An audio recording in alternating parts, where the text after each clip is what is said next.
राजस्थान के बहुचर्चित कमलेश प्रजापत एनकाउंटर मामले में विशेष सीबीआई अदालत ने केंद्रीय जांच ब्यूरो सीबीआई की क्लोजर रिपोर्ट को खारिज कर दिया है। अदालत ने 24 पुलिस अधिकारियों और कर्मचारियों के खिलाफ हत्या, दंगा, आपराधिक षड्यंत्र और साक्ष्य मिटाने जैसे गंभीर धाराओं में मुकदमा दर्ज करने का आदेश दिया है। और इसके साथ ही पूर्व राजस्व मंत्री हरीश चौधरी और उनके भाई मनीष चौधरी, तत्कालीन IG Jodhpur range A N Gogoi और अन्य की भूमिका की गहन जांच के लिए सीबीआई को 2 महीने में रिपोर्ट पेश करने का निर्देश दिया गया है। सभी आरोपियों की गिरफ्तारी वारंट के जरिए तलब कर पूछताछ वो की जाएगी।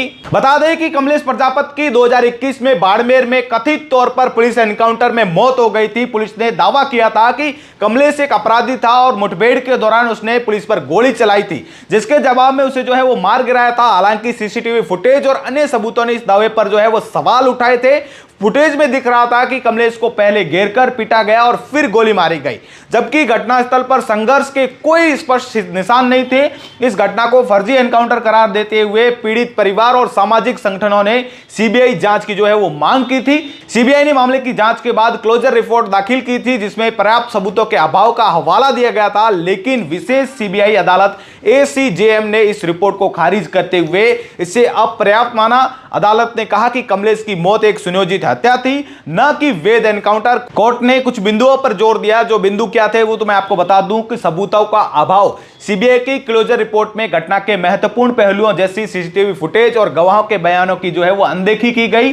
दूसरा बिंदु था कि पुलिस की भूमिका। 24 पुलिस कर्मियों ने संगठित रूप से हत्या को अंजाम दिया और साक्ष्य मिटाने की कोशिश की। तीसरा बिंदु था राजनीतिक प्रभाव। पूर्व राजस्व मंत्री हरीश चौधरी और उनके भाई मनीष चौधरी की कथित सलीमता की जांच वो जरूरी है। आरोपियों पर लगी आईपीसी धाराएं। अदालत ने 24 पुलिसकर्मियों को विभिन्न धाराओं के तहत आरोपी ठहराया है। मुख्य धाराएं क्या है तो मैं आपको बता दूं।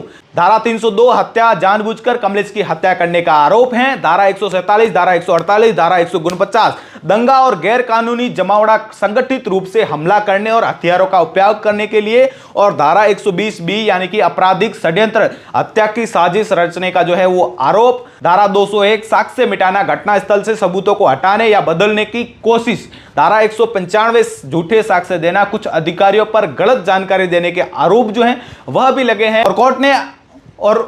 और कोर्ट ने कालूराम रावत और आनंद शर्मा आईपीएस अधिकारी, तत्कालीन एसपी पाली और बाड़मेर, इन पर आपराधिक षड्यंत्र रचने का आरोप लगाया है। और साथ ही रजत बिश्नोई, तत्कालीन वृत्ताधिकारी सुमेरपुर, षड्यंत्र और झूठे साक्ष्य देने के आरोपी बताए हैं।